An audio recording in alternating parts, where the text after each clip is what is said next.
Capítulo 6. Salvo para servir. Manhã no mar da Galileia. Jesus e seus discípulos chegaram à praia depois de uma noite tempestuosa sobre as águas, e a luz do sol nascente banha a terra e o mar como a bênção da paz. Ao saltarem na praia, porém, são recebidos por um espetáculo mais terrível que o mar agitado pela tempestade. De lugares ocultos por entre os túmulos, 2 loucos precipitam-se sobre eles, como se os quisessem despedaçar. Pendem-lhes em volta restos de correntes que quebraram para escapar da prisão. Sua carne está dilacerada e sangrenta, os olhos brilham dentre o longo e emaranhado cabelo. O próprio aspecto humano parece haver-se neles apagado. Tem mais aparência de animais selvagens que de homens. Os discípulos e seus companheiros fogem aterrorizados, mas logo percebem que Jesus não se acha entre eles e voltam-se à sua procura. Ele está no mesmo lugar em que o deixaram. Aquele que fizera silenciar a tempestade, que havia anteriormente enfrentado e vencido a Satanás, não foge diante desses demônios. Quando os homens, rangendo os dentes e espumando, se aproximam dele, Jesus ergue aquela mão que num gesto impusera calmas aos vagalhões, e eles não se podem aproximar mais. Estacam perante ele, furiosos, mas impotentes. Com autoridade ordena aos espíritos imundos que saíam deles. Os infelizes homens compreendem estar ali perto alguém que os pode salvar dos atormentadores demônios. Caem aos pés do Salvador para suplicar misericórdia. Mas quando os lábios se abrem, os demônios falam por eles, bradando: "Que temos nós contigo, Jesus, Filho de Deus? Vieste aqui atormentar-nos antes de tempo?"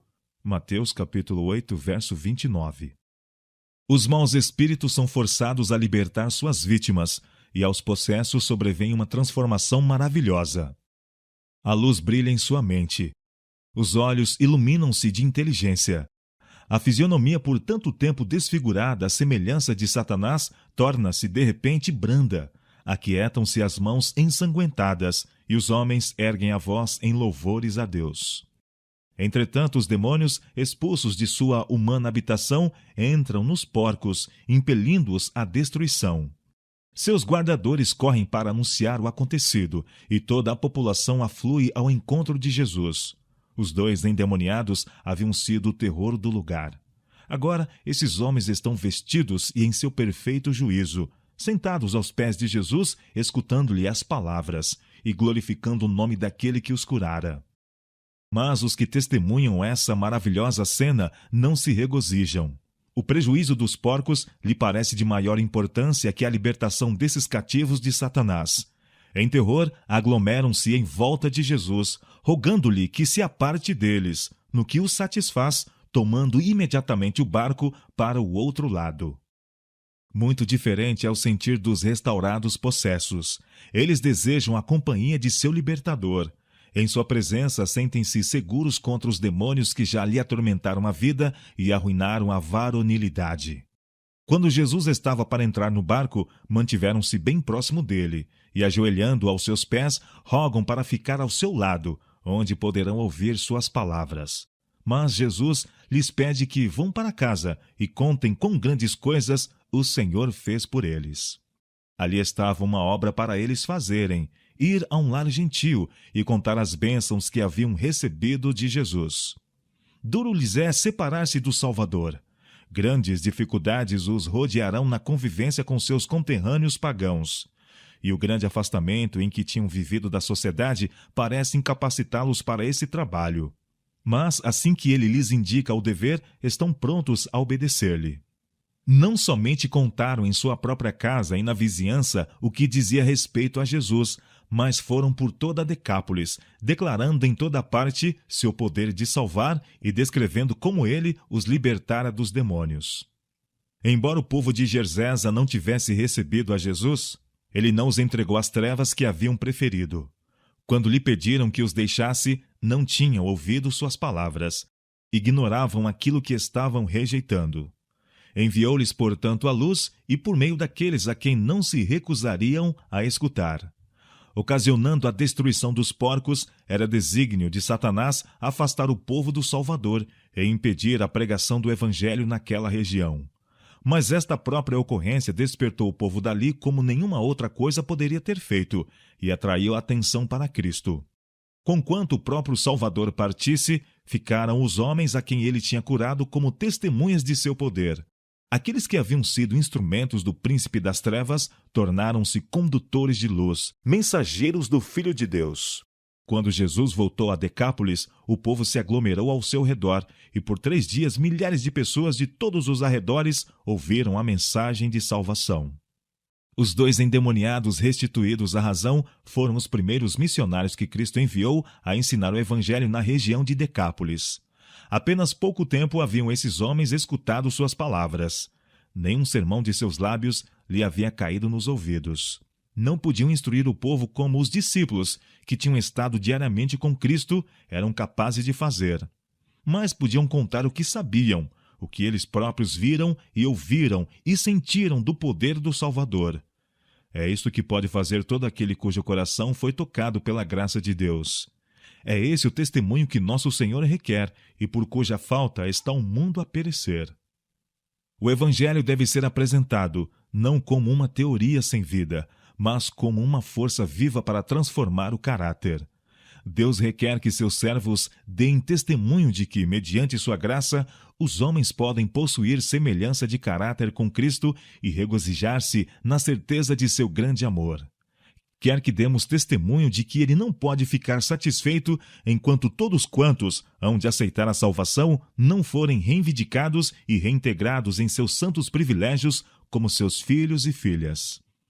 Mesmo aqueles cujo procedimento lhe tem sido mais ofensivo, ele aceita plenamente.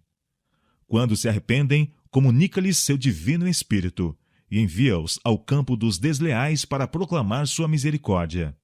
Almas que têm sido degradadas a instrumentos de Satanás são ainda, pelo poder de Cristo, transformadas em mensageiros de justiça e mandadas a contar quão grandes coisas o Senhor fez por elas e como teve compaixão delas. Depois que a mulher de Cafarnaum fora curada pelo toque da fé, Jesus desejou que ela reconhecesse a bênção que recebera. Os dons que o Evangelho oferece não são para uma pessoa dele se apoderar furtivamente, nem fruí-los em segredo.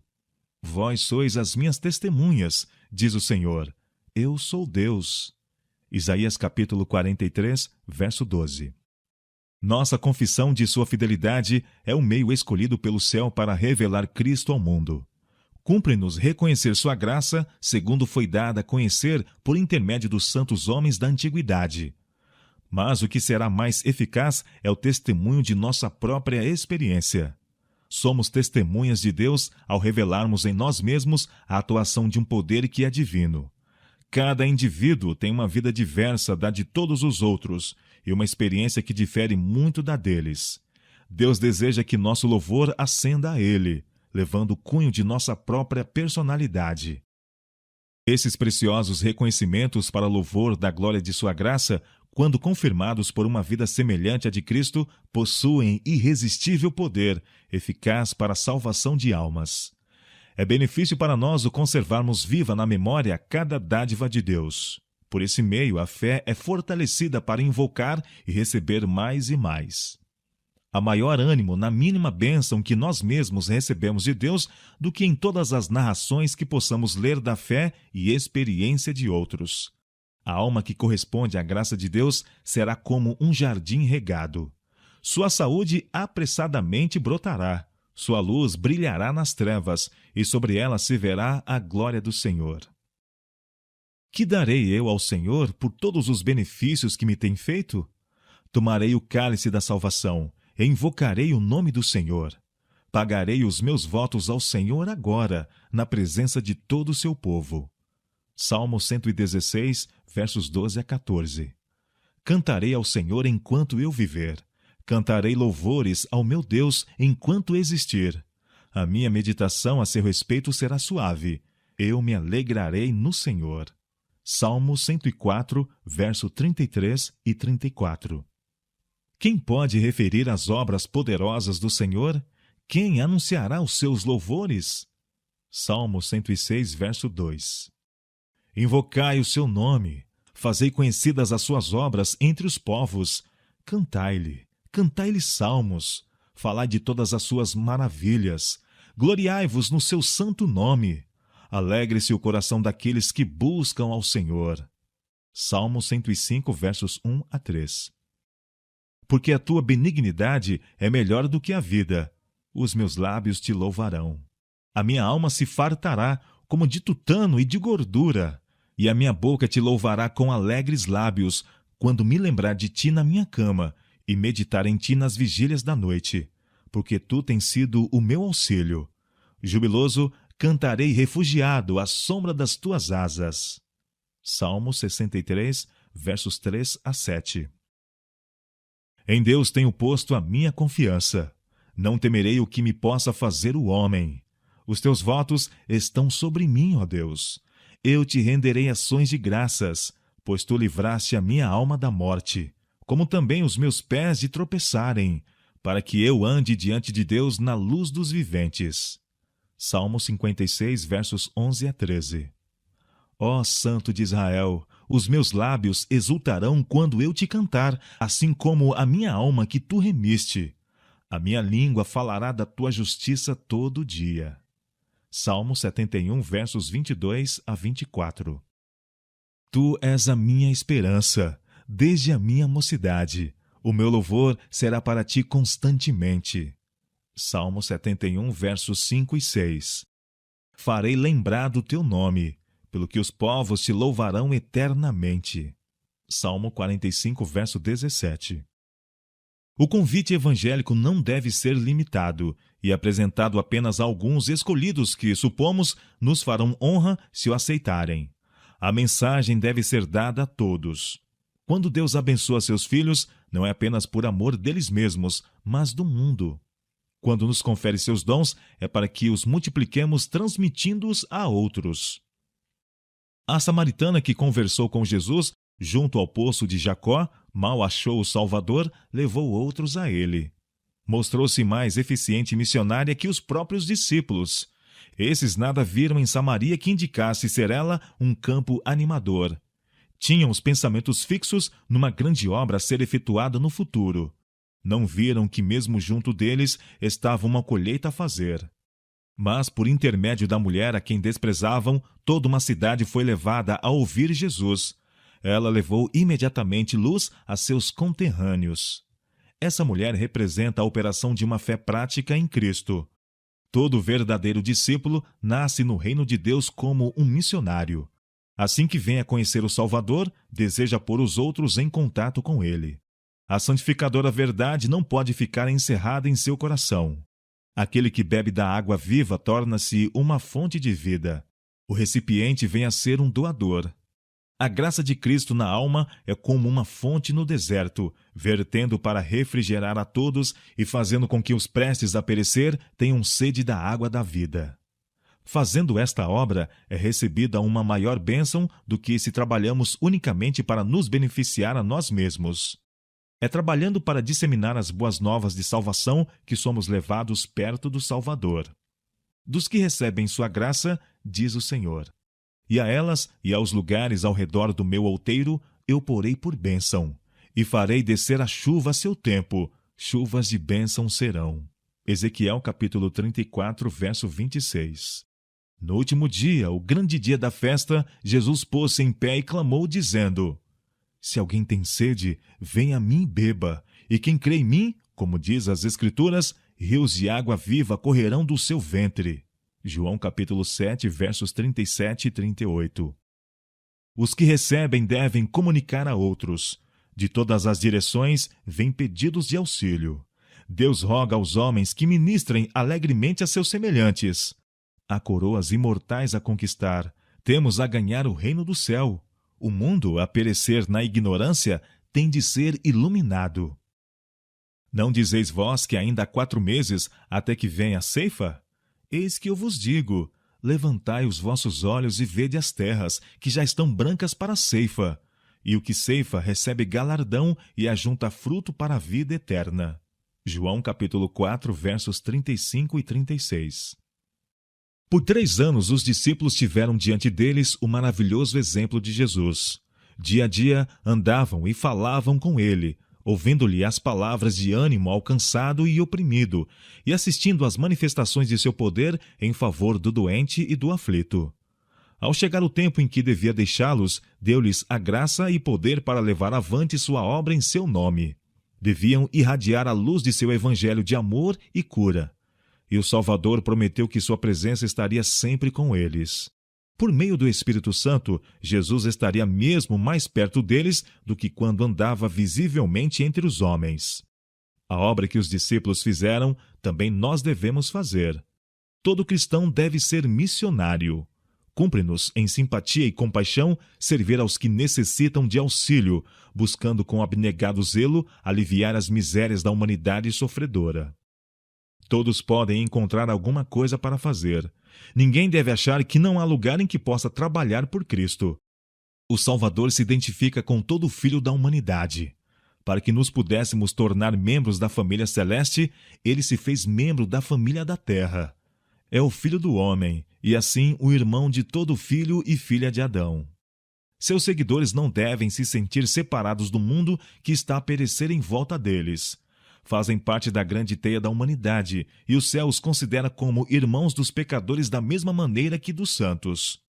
Milhões e milhões de seres humanos, em enfermidades, ignorância e pecado, jamais ouviram sequer falar do amor de Cristo por eles.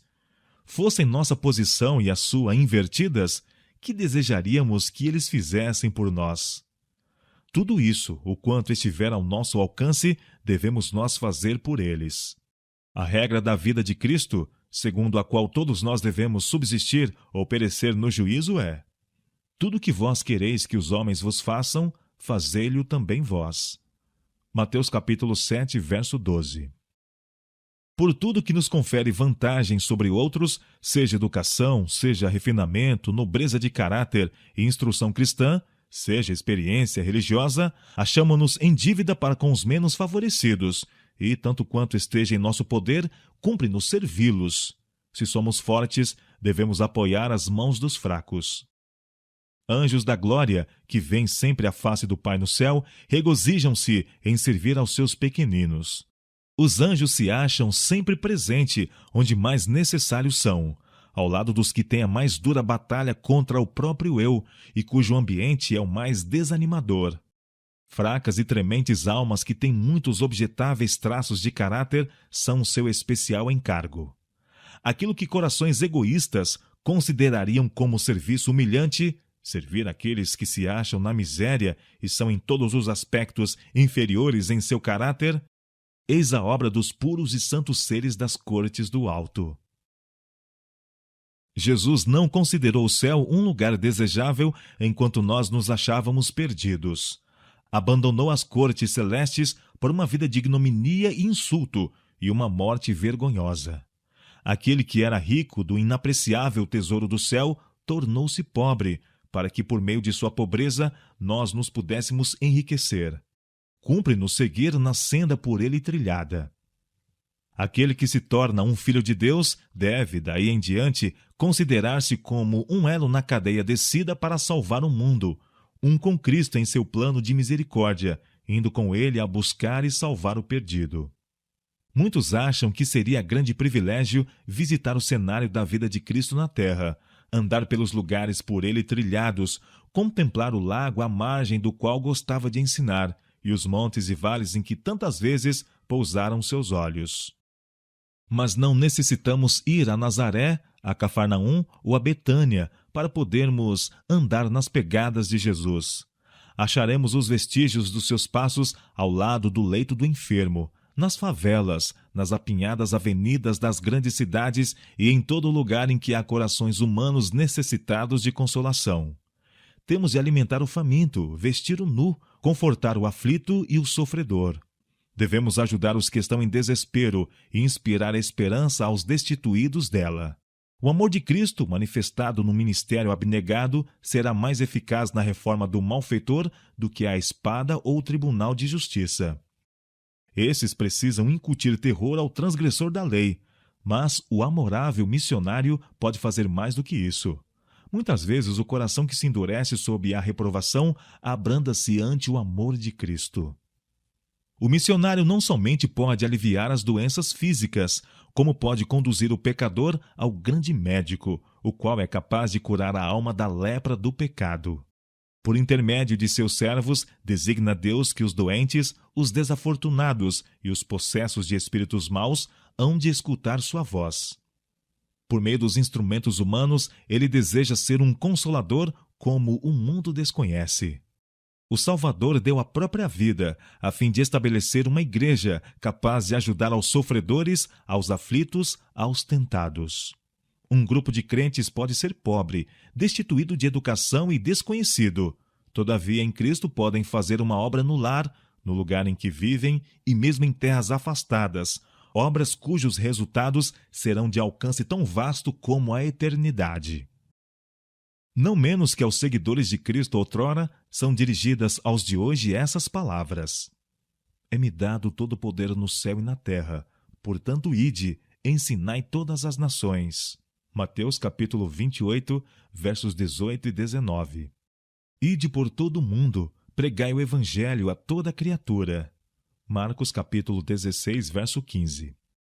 Também para nós é a promessa de sua presença. Eis que estou convosco todos os dias, até a consumação dos séculos. Mateus capítulo 28, verso 20. Hoje em dia não afluem multidões de curiosos aos desertos a fim de ver e ouvir a Jesus. Sua voz não se faz ouvir nas movimentadas ruas. Não soa nos caminhos o grito: é Jesus de Nazaré que passa. Todavia, essa palavra é verdadeira em nossos dias. Cristo passa por nossas ruas sem ser visto. Vem a nossos lares com mensagens de misericórdia. Ele acompanha todos quantos estão buscando ministrar em seu nome, a fim de com ele cooperar. Acha-se entre nós para curar e abençoar, se o recebemos. Assim diz o Senhor: no tempo favorável te ouvi, e no dia da salvação te ajudei, e te guardarei, e te darei por concerto do povo, para restaurares a terra, e lhe dares em herança as herdades assoladas, para dizeres aos presos: saí, e aos que estão em trevas: aparecei. Isaías capítulo 49, verso 8 e 9. Quão suaves são sobre os montes os pés dos que anuncia as boas novas, que faz ouvir a paz, que anuncia o bem, que faz ouvir a salvação, que diz a Sião: o teu Deus reina. Isaías capítulo 52, verso 7. Clamai cantando, exultai juntamente, desertos, porque o Senhor consolou seu povo. O Senhor desnudou seu santo braço perante os olhos de todas as nações, e todos os confins da terra verão a salvação do nosso Deus. Isaías capítulo 56, versos 9 e 10.